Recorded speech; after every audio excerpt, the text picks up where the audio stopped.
ada geleng-geleng kepala. Kalau ingin tante menangkap burung,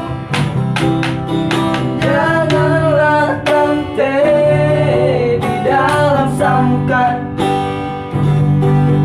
Burung ini tante milik pribadi, janganlah tante ada yang punya.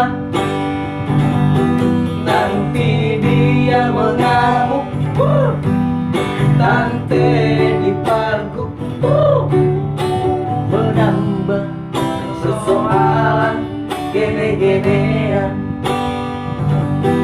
Nanti dia mengamuk, tante diparguk, menambah persoalan gede-gedean.